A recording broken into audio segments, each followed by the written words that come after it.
ফলছ নলগাকৈ এখন বোৱা মেখেলা কেনেকৈ চিলাব পাৰি তাৰ এটা ভিডিঅ' লৈ আহিছোঁ।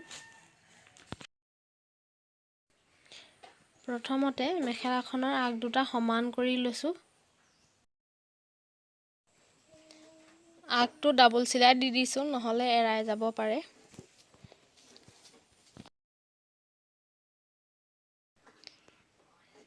এনেদৰে কাষে কাষে চিলাই চিলাই গৈ আছোঁ।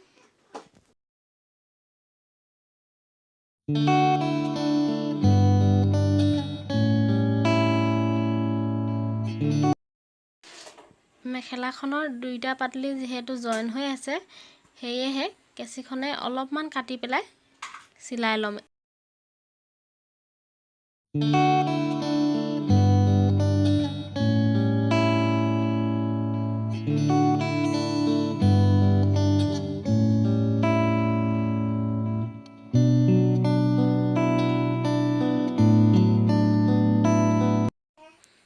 এইটো চাইড চিলোৱা হৈ গৈছে, এতিয়া আমি ইটো চাইড চিলাম।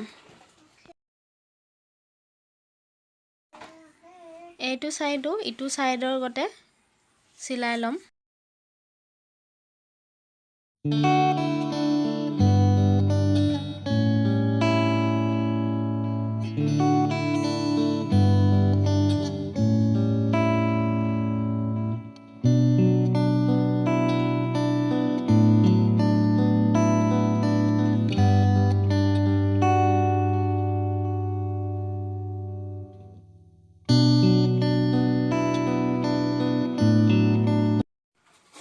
ইটো চাইডৰ নিচিনাকে এইটো চাইডতো এই মাজৰ ডোখৰত অকণমান কাটি ল'ম।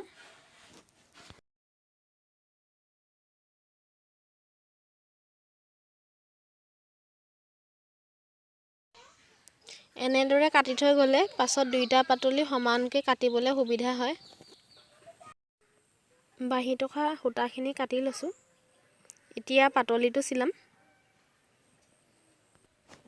মেখেলাখনৰ দীঘল চুটি অনুসৰি পাতলিটো সৰু ডাঙৰ কৰিব লাগিব। এখন মেখেলা যিহেতু বেছি দীঘল নহয়, সেয়েহে মই পাতলিটো অলপ সৰুকৈ দিছোঁ।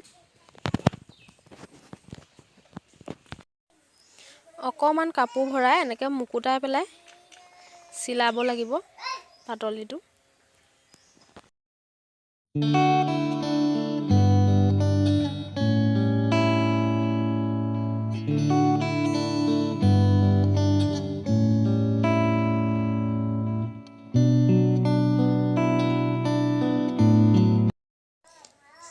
এনেদৰে চাৰিওফালে সমান সমানকৈ চিলাই লৈছোঁ।